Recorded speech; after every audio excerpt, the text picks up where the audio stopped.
मेरा नाम नसीबुल्लाह है और हम एंट्री टेस्ट के लेक्चर्स को एक सीरीज़ लेके चला रहे हैं। तो इस सीरीज़ का हमारे पास 3-4 लेक्चर्स हो चुके हैं डिस्टेंस और डिस्प्लेसमेंट के ऊपर। इस बार हमारे पास एक और लेक्चर हो चुका था स्पीड और वेलोसिटी के ऊपर। कुछ उसके कॉन्सेप्ट्स रह गए हैं और कुछ यहाँ पर इसके टाइप्स बाकी हैं। ठीक, तो इंशाल्लाह मैं इनके ऊपर बात कर देता हूँ। देखें, सबसे पहले आप रिमेंबर करें, याद कीजिएगा, आपने डिस्टेंस और डिस्प्लेसमेंट में क्या पढ़ा था? डिस्टेंस और डिस्प्लेसमेंट का रेशियो क्या था? डिस्टेंस और डिस्प्लेसमेंट का रिलेशन क्या था? कि डिस्टेंस हमेशा डिस्प्लेसमेंट से ग्रेटर होगा या इक्वल होगा। बिल्कुल सेम यही बात आप किसके ऊपर करने वाले हैं? सेम यही बात आप स्पीड और वेलोसिटी के साथ भी आप यही बात करने लगे। ठीक, आपके पास स्पीड और वेलोसिटी के साथ बिल्कुल यही बात होगी। ठीक है, तो स्पीड और वेलोसिटी का जो रिलेशन होगा वो बिल्कुल बस ये याद रखने वाली बात है आपके पास। और बाकी जितने भी रेशोज वाली बातें आपने डिस्टेंस और डिस्प्लेसमेंट के ऊपर अप्लाई की थी, यही बातें आप स्पीड और वेलोसिटी के ऊपर भी अप्लाई कर सकते हैं। देखिए, मेरे पास 4 केसेस हैं समझने के लिए और बड़े इंपॉर्टेंट, बड़े टेक्निकल, बहुत मज़ेदार केसेस हैं स्पीड और वेलोसिटी को लेकर। देखो, अगर क्या ऐसा मुमकिन है कि स्पीड भी ज़ीरो हो और इस दौरान वेलोसिटी भी क्या होगी? ज़ीरो होगी। पहला केस। दूसरा केस ये है कि आपके पास जो आपके पास स्पीड है वो आपके पास इक्वल टू ज़ीरो ना हो और वेलोसिटी फिर भी इक्वल टू ज़ीरो हो। ये दूसरा केस हो गया। ठीक है, तीसरा केस, क्या ऐसा मुमकिन है कि हमारे पास स्पीड जो है वो इक्वल होगा वेलोसिटी के मैग्नीट्यूड के? क्या ऐसा मुमकिन है? ये तीसरा केस हुआ। और चौथे केस के तौर पर हम ये कहेंगे, क्या ऐसा मुमकिन है कि हमारे पास स्पीड तो ज़ीरो हो, स्पीड इक्वल टू ज़ीरो हो, लेकिन आपके पास वेलोसिटी इक्वल टू ज़ीरो ना हो? ये 4 केसेस हैं, बड़े ध्यान से देखिएगा। ठीक है, तो मैं सबसे पहले इस केस के ऊपर बात करता हूँ कि इस केस की क्या पॉसिबिलिटी है जब स्पीड भी ज़ीरो हो और वेलोसिटी भी ज़ीरो हो। वो सिर्फ और सिर्फ एक ही केस है जब बॉडी आपके पास किस हालत में हो? रेस्ट में हो। दुनिया में इसके अलावा और कोई भी केस नहीं जहाँ पर स्पीड और वेलोसिटी दोनों ज़ीरो हो लेकिन वो रेस्ट में ना हो। तो ये पॉसिबिलिटी सिर्फ और सिर्फ रेस्ट के दौरान ही हो सकती है। समझ गए? उसके बाद देखें, रेस्ट के दौरान क्यों? आप फिर वही बात करें, स्पीड और वेलोसिटी की डिफिनेशन याद कीजिएगा। स्पीड का डिफिनेशन क्या था? Distance travelled per unit time. समझ रहे? मैं ये डिफिनेशन इधर लिखता हूँ क्योंकि बाकी केसेस में भी मुझे वो डिफिनेशन हेल्प करेगी। देखो, आपने क्या पढ़ा था? आपने ये पढ़ा था कि speed is equal to distance travelled per unit time और वेलोसिटी का मतलब था change in displacement upon time. समझ रहे बात? तो पहले केस के मुताबिक स्पीड ज़ीरो कब होगा? जब डिस्टेंस ज़ीरो हो, और डिस्टेंस ज़ीरो हमेशा तब होता है जब आपके पास बॉडी रेस्ट में हो। इसके अलावा कोई दूसरी पॉसिबिलिटी नहीं है। और जब रेस्ट में होगा तो उस दौरान वेलोसिटी भी ज़ीरो इसलिए होती है क्योंकि रेस्ट के दौरान चेंज इन डिस्प्लेसमेंट आपके पास ज़ीरो के इक्वल है। समझ गए? इसको दोबारा सुनिएगा, इंशाल्लाह ये पॉइंट आपको क्लियर होना चाहिए। ठीक है, विच मीन्स ये केस आपके पास पॉसिबल है। क्या ऐसा पॉसिबल है कि स्पीड तो ज़ीरो के इक्वल ना हो लेकिन वेलोसिटी फिर भी ज़ीरो हो? हम कहेंगे हाँ, ऐसा पॉसिबल है। किस में? एक क्लोज्ड पाथ के अंदर। आप स्पीड और वेलोसिटी का पिछला वाला लेक्चर सुनिएगा, ये बात मैंने बड़ी ध्यान से आपको बताई थी, आप दोबारा रिपीट कीजिएगा। जब आप एक क्लोज पाथ के ऊपर ट्रेवल कर रहे हो तो फिर ज़रा देखिएगा, आपका डिस्टेंस तो टाइम के साथ हो रहा है। इट मीन्स आपका स्पीड इक्वल टू ज़ीरो तो नहीं होगा, यानी स्पीड मौजूद है, लेकिन एक क्लोज पाथ के अंदर जो चेंज इन डिस्प्लेसमेंट है वो फिर से कितना हो गया? ज़ीरो हो। और जहाँ भी चेंज इन डिस्प्लेसमेंट होगा वहाँ वेलोसिटी क्या हो जाएगी? ज़ीरो हो जाएगी। ये बात रेस्ट में चाहे आप कहें या चाहे आप एक क्लोज पाथ के लिए कहें। मैं चाहूँगा क्लोज पाथ के अलावा आप एक दूसरी पॉसिबिलिटी सोच लें। क्या ऐसी दूसरी पॉसिबिलिटी है जहाँ पर आपके पास वेलोसिटी ज़ीरो हो और स्पीड 0 ना हो। इसके अलावा एक दूसरा पॉसिबल केस भी है, और वो केस क्या है? वो केस आपके पास वही है कि जब इनिशियल पोजीशन किसके इक्वल हो? इनिशियल पोजीशन फाइनल पोजीशन के इक्वल, क्योंकि इनिशियल जब फाइनल पोजीशन के इक्वल होगा तो उस दौरान भी चेंज इन डिस्प्लेसमेंट 0 है, और जब क्लोज पाथ होगा उस दौरान भी चेंज इन डिस्प्लेसमेंट 0 है। तो जहां जहां चेंज इन डिस्प्लेसमेंट 0 होगा वहां वहां वेलोसिटी भी आपके पास 0 है। समझ रहे? ये जो दोनों केसेस थे ये आपके पास इसके लिए हमें देख। ठीक, अब आते हैं तीसरे पॉइंट के ऊपर। तीसरा पॉइंट क्या कह रहा है कि आपके पास स्पीड वेलोसिटी के इक्वल हो सकता है। हमने तो ऊपर लिखा हुआ है कि स्पीड हमेशा वेलोसिटी से ग्रेटर होगा या इक्वल होगा। ठीक है, देखो एक सर्कल के केस में तो हमेशा स्पीड वेलोसिटी से ग्रेटर ही होता है। देखो स्पीड कुछ ना कुछ तो होता है क्लोज पाथ में, लेकिन आपके पास वेलोसिटी 0 होती है, राइट। लेकिन क्या ऐसा मुमकिन है कि स्पीड जो है वो वेलोसिटी के मैग्नीट्यूड के इक्वल हो? ये बिल्कुल वैसा ही केस है जैसे आपने डिस्टेंस और डिस्प्लेसमेंट के लिए पढ़ा था कि जब एक स्ट्रेट लाइन होगा तो वहां पर डिस्टेंस और डिस्प्लेसमेंट एक दूसरे के इक्वल होंगे। बिल्कुल यही बात आप इसलिए कहें। आप यहाँ पर क्या कहेंगे? ये केस भी पॉसिबल है किसमें? एक स्ट्रेट लाइन के अंदर। क्या? एक स्ट्रेट लाइन पर जब आप सफर कर रहे हो तो स्ट्रेट लाइन के अंदर जितनी आपकी स्पीड होगी और वेलोसिटी होगी वो दोनों का मैग्नीट्यूड क्या होगा? सेम होगा। तो ये दोनों का इक्वल होने की पॉसिबिलिटी सिर्फ और सिर्फ एक स्ट्रेट लाइन में मोशन के ऊपर। इसीलिए एक बहुत इंपॉर्टेंट पॉइंट बताने लगा, स्ट्रेट लाइन के मोशन के दौरान हम अक्सर स्पीड और वेलोसिटी दोनों को सेम कंसिडर करते हैं, क्योंकि उससे कोई फर्क नहीं पड़ता, क्योंकि स्ट्रेट लाइन के अंदर स्पीड और वेलोसिटी का मैग्नीट्यूड स्पीड के इक्वल ही होता है। समझ गए बात? इस बात को दोबारा सुनिएगा, ठीक है। क्या ऐसा पॉसिबल है कि जहां स्पीड तो 0 हो लेकिन वेलोसिटी की वैल्यू 0 ना हो?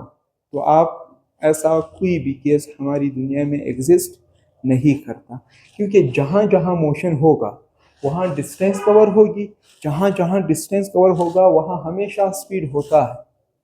तो जहां यानी ऐसा मुमकिन ही नहीं है कि मोशन हो और स्पीड ना हो। ये बात याद रखिए, समझ रहे? तो ये जो चौथा केस है इसको आप किस कैटेगरी में रखते हैं? इसको आप इम्पॉसिबल कैटेगरी में रखते हैं। ये बहुत इंपॉर्टेंट केसेस है, इसको एक तो 3 दफा बार बार सुनिएगा, इंशाल्लाह आपको यहाँ से काफ़ी सारी चीज़ें क्लियर हो जाएगी, काफ़ी सारे इंपॉर्टेंट एमसीक्यू यहाँ से बन सकते हैं, ठीक है। इसके बाद मैं आता हूँ, चूंकि हमने बात की थी टाइप्स ऑफ वेलोसिटीज के ऊपर। वेलोसिटी की सबसे पहली टाइप कौन सी थी? यूनिफॉर्म वेलोसिटी, ठीक है। अब वेलोसिटी की एक दूसरी अहम तरीन टाइप की तरफ हम आते हैं और उसका नाम है नॉन यूनिफॉर्म वेलोसिटी। क्या कहेंगे आप? Non uniform velocity. Non uniform velocity कौन सी वेलोसिटी है? या जिसको आप कहेंगे वेरिएबल वेलोसिटी। इसका दूसरा नाम क्या है? Variable velocity. वो वेलोसिटी जो वेरी कर रही हो, जिसमें चेंज आ रहा हो। When there is change in velocity, आप क्या कहेंगे? When there is change in velocity. जब आपके पास वेलोसिटी के अंदर चेंज आ रहा हो तो उस चेंज होते रहने वाली वेलोसिटी को हम वेरिएबल या नॉन यूनिफॉर्म वेलोसिटी कहें। यूनिफॉर्म का मतलब क्या है? सेम। नॉन का मतलब सेम नहीं है। समझ रहे? एक हमारे पास यूनिफॉर्म की वो हमने पढ़ ली, ठीक है। इसका लेक्चर भी जरा देख लीजिएगा, ठीक। अब मैं चाहूंगा कि भाई वेलोसिटी के चेंज होने का मतलब क्या है? समझ रहे बात? ये चीज हमें जरा क्लियर हो।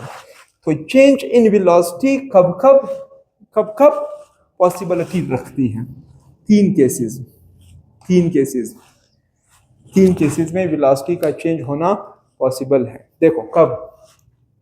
सबसे पहले वेलोसिटी तब चेंज होगी जब उस वेलोसिटी का मैग्नीट्यूड चेंज होगा। जब वेलोसिटी का क्या चेंज हो? जब वेलोसिटी का मैग्नीट्यूड चेंज हो। वेलोसिटी तब भी, यानी यहां पर हम बात करें वेलोसिटी के चेंज होने के बारे में कि वेलोसिटी चेंज कब हो सकती है। जब वेलोसिटी का मैग्नीट्यूड में चेंज आ रहा हो तो हम कहेंगे वेलोसिटी चेंज हो रही है। दूसरी बात, जब वेलोसिटी का डायरेक्शन चेंज हो रहा हो, क्या डायरेक्शन चेंज हो रहा हो, जब वेलोसिटी का डायरेक्शन चेंज हो रहा हो तब भी हम कहेंगे चेंज इन वेलोसिटी आ रहा है। ये देखो इस पॉइंट को पूरा लिखिएगा, चेंज इन वेलोसिटी आ रहा है। या तीसरा पॉइंट क्या है, जब दोनों में चेंज आ रहा हो, बोथ, जब दोनों में चेंज आ रहा हो, मैग्नीट्यूड और डायरेक्शन जब दोनों में चेंज आ रहा हो उस दौरान हम कहेंगे वेलोसिटी में चेंज हो रहा है। तो जब वेलोसिटी में चेंज होगा तो वो वेरिएबल वेलोसिटी हो। वेरिएबल वेलोसिटी ही बोले तो नॉन यूनिफॉर्म वेलोसिटी आपके पास होगी। मैं इन तीनों की आपको इधर एक एग्जांपल दे देता हूँ, ठीक है। जरा यहाँ पर देखिएगा, मेरे पास एक पॉइंट ये है, दूसरा पॉइंट ये है और तीसरा पॉइंट ये है। इस पॉइंट पर मेरी वेलोसिटी है 10 मीटर पर सेकेंड, इस पॉइंट पर मेरी वेलोसिटी है 5 मीटर पर सेकेंड, इस पॉइंट पर मेरी वेलोसिटी है 2 मीटर पर सेकेंड। मतलब ये उनका डायरेक्शन, समझ गए। यहाँ क्या चेंज हो रहा है, यहाँ वेलोसिटी के मैग्नीट्यूड में चेंज आ रहा है। तो जब वेलोसिटी के मैग्नीट्यूड में चेंज आ रहा है इट मींस वेलोसिटी चेंज हो रही, समझ गए बात। दूसरा हमारे पास है डायरेक्शन में चेंज आ रहा है। किसमें, डायरेक्शन में चेंज आ रहा है। डायरेक्शन में चेंज आने का क्या मतलब है, डायरेक्शन में चेंज आने का मतलब ये है, देख एक ये पॉइंट हुआ, एक ये पॉइंट हुआ, एक इधर पॉइंट और एक इधर पॉइंट। मैं यहाँ पर कहूँगा कि यहाँ मेरी वेलोसिटी कितनी है 10, यहाँ पर भी 10 मीटर पर सेकेंड, 10 मीटर पर सेकेंड, 10 मीटर पर सेकेंड। तो देखो आपकी वेलोसिटी का मैग्नीट्यूड तो सेम है लेकिन उस वेलोसिटी का डायरेक्शन चेंज हो रहा है। तो कोई भी एक चीज जो चाहे मैग्नीट्यूड में हो चेंज या डायरेक्शन में हो, बस वो चेंज इन वेलोसिटी कहलाती है, समझ गए बात। तो इस दौरान वेलोसिटी का चेंज इसके डायरेक्शन की वजह से आ रहा है और यहाँ वेलोसिटी का चेंज उसके मैग्नीट्यूड की वजह से आ रहा है। और अब एक तीसरा केस देखते हैं जिसमें दोनों आपके पास क्या हो रहे हो, दोनों चेंज हो रहे हैं, ठीक। वो तीसरा केस क्या है, देखिए एक पॉइंट, दूसरा पॉइंट, तीसरा पॉइंट, चौथा पॉइंट। यहाँ पर देखिएगा जरा, मेरे पास मेरी वेलोसिटी इधर है 10 मीटर पर सेकेंड, फिर 5 मीटर पर सेकेंड, फिर 2 हो गई, फिर 0 हो गई, समझ रहे बात।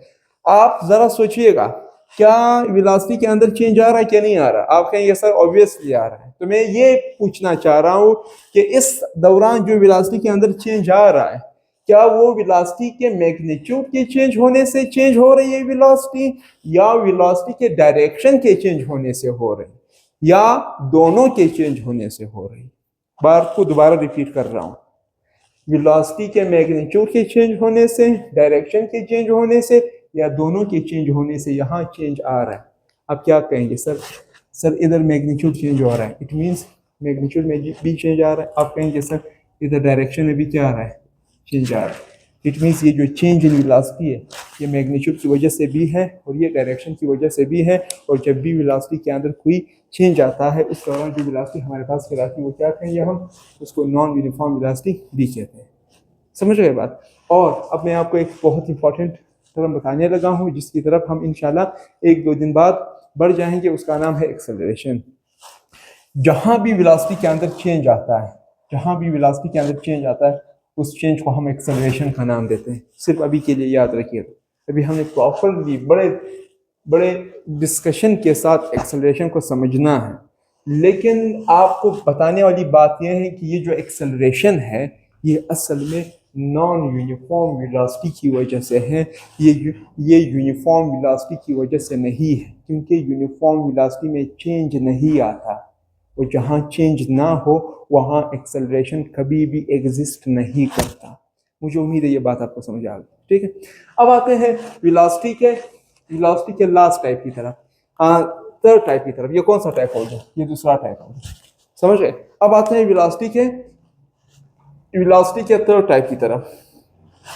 वेलोसिटी का थर्ड टाइप क्या होगा, यहां देखिएगा।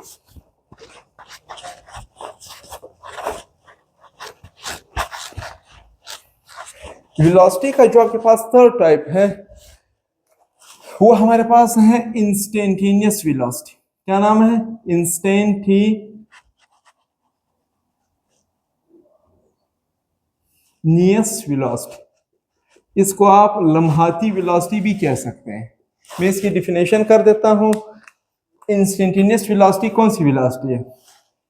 When the rate of change of displacement, when the rate of change of displacement occurs for a very small interval of time, जब डिस्प्लेसमेंट के अंदर चेंज आ जाए, देखें जब डिस्प्लेसमेंट के अंदर चेंज आ जाए, और जाहिर सी बात है इस दौरान टाइम भी तो गुजर रहा होता है ना, लेकिन इस दौरान वो जो चेंज इन डिस्प्लेसमेंट आ रहा है वो बहुत ज़्यादा कम वक्त के लिए हो।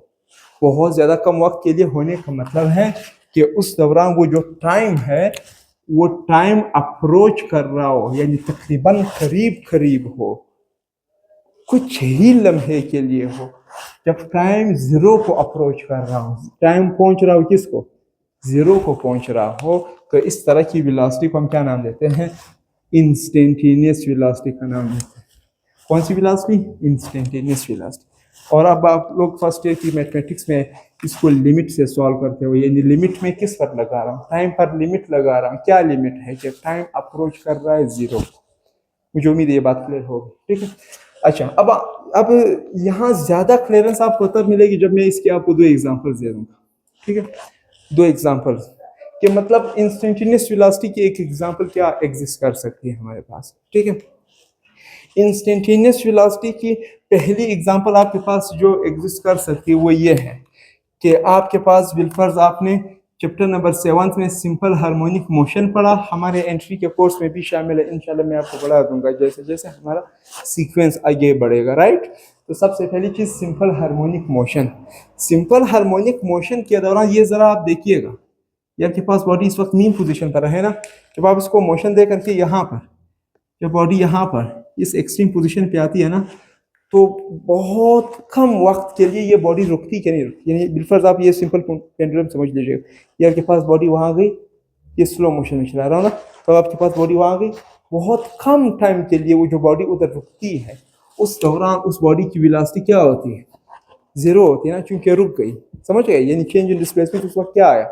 ज़ीरो आ गया, ठीक है। तो आप यहाँ पर क्या कहेंगे? यहाँ पर आप ये कहेंगे कि इस दौरान जो उसकी वेलोसिटी है जो बहुत कम टाइम के लिए है वो इंस्टेंटेनियस वेलोसिटी है, वो किसके लिए इक्वल है? ज़ीरो की इक्वल है, क्योंकि इस दौरान जो टाइम अप्रोच कर रहा था वो कितना था? ज़ीरो था, ठीक है। इसके बाद एक दूसरा एग्जांपल देखिएगा, एक दूसरा एग्जांपल देखिए। दूसरा एग्जांपल ये है, दूसरा एग्जांपल ये है कि आप यहाँ पर ज़मीन से बाल को क्या करते हो? ज़मीन को से बाल को ऐसे ऊपर उछालते हो, तो जैसे आपके पास बाल ज़मीन से ऊपर पहुंच जाता है ना, सबसे टॉप हाइट पे, किस पर? सबसे टॉप हाइट पर जब आपके पास ज़मीन से बाल टॉप हाइट पे ऊपर पहुंच गया, उस दौरान क्या होगा? उस दौरान आपके पास फिर से वेलोसिटी क्या हो जाएगी? फिर से वेलोसिटी क्या हो जाएगी? बहुत कम टाइम के लिए फिर से वेलोसिटी क्या हो जाएगी? ज़ीरो। और वो जो वेलोसिटी वो फिर से कौन सी है? इंस्टेंटेनियस। लेकिन हम टाइम में इंटरेस्टेड है, वो जो टाइम है वो बहुत कम है। इस दौरान भी आपके पास वेलोसिटी इंस्टेंटेनियस है, बहुत कम टाइम के लिए ये वापस आना शुरू कर देगा, लेकिन इस दौरान जो आपके पास वेलोसिटी होगी वो क्या होगी? इंस्टेंटेनियस होगी। लेकिन खुदा के लिए इंस्टेंटेनियस के लिए ये याद नहीं रखना है आपने कि हमेशा ज़ीरो ही होगी, हमेशा इंस्टेंटेनियस। ये तो इंसिडेंटली हमारे पास यहाँ पर केसेस में जो इंस्टेंटेनियस वेलोसिटी वो ज़ीरो की इक्वल आ रही।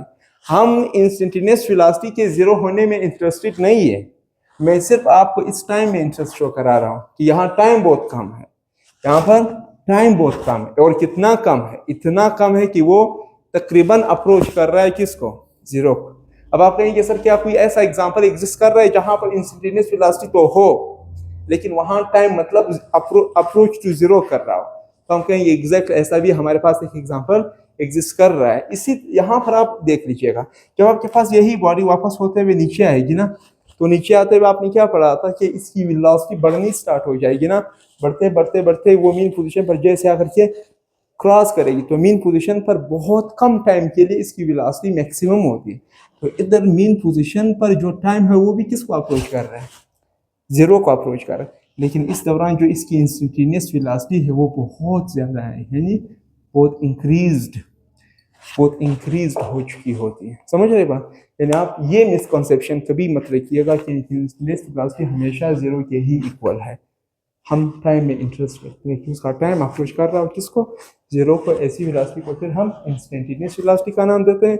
अब इंस्टेंटेनियस वेलोसिटी देखें, ये वेलोसिटी के चार टाइप्स, एक आपके पास यूनिफॉर्म वेलोसिटी और एक नॉन यूनिफॉर्म, एक इंस्टेंटेनियस है और एक है एवरेज। इन चारों का आपस में बड़ा गहरा रिलेशन है। यूनिफॉर्म का ताल्लुक किसके साथ? नॉन यूनिफॉर्म के साथ, बिल्कुल कन्वर्स ताल्लुक। समझ रहे हो? कन्वर्स होने का मतलब यूनिफॉर्म में वेलोसिटी आपके पास हमेशा सेम रहती है और नॉन यूनिफॉर्म में चेंज हो रही होती है। आप इंस्टेंटेनियस वेलोसिटी में पूरे रास्ते में सिर्फ एक इंस्टेंट ऑफ टाइम के लिए, और वो कौन सा इंस्टेंट ऑफ टाइम, जहां जहां टाइम अप्रोच जीरो को कर रहा हो, आप उस टाइम के लिए वेलोसिटी को इंस्टेंटेनियस वेलोसिटी कहते हैं। लेकिन अगर आप यहां से लेकर के वहां तक चलते हो, इस पूरे रास्ते के दौरान आपकी कितनी वेलोसिटी रही है, इसी को हम क्या नाम देंगे? इसको हम नाम देंगे एवरेज वेलोसिटी और एवरेज स्पीड। ये एवरेज वेलोसिटी और एवरेज स्पीड हमारे यहाँ स्पीड और वेलोसिटी के टॉपिक में सबसे इम्पोर्टेंट थिंग टॉपिक। और इसके बाद इंशाल्लाह हमारा जो अगला लेक्चर होगा पूरा के पूरा वो बेस करेगा किसके ऊपर? वो आपके पास एवरेज वेलोसिटी और एवरेज स्पीड के ऊपर हम बेस करेंगे। और इंशाल्लाह इसके फार्मूलाज भी पढ़ेंगे, इनके टेक्निकलिटीज़ को भी देखेंगे, इनको किस तरह से ले जाया जाता है उनको भी इंशाल्लाह हम डिस्कस करेंगे। तो जहाँ जहाँ लेक्चर में मसला आया होगा आप प्लीज़ दोबारा सुनिएगा। फिर भी अगर कोई मसला आपको पेश आ रहा है तो मुझे प्लीज़ कमेंट में बता दीजिएगा। इंशाल्लाह मैं इसके बाद एक बहुत इंपॉर्टेंट टॉपिक के साथ आपके पास हाजिर हो जाऊँगा, जिनका नाम है एवरेज स्पीड और एवरेज वेलोसिटी। तब तक के लिए अल्लाह हाफिज़।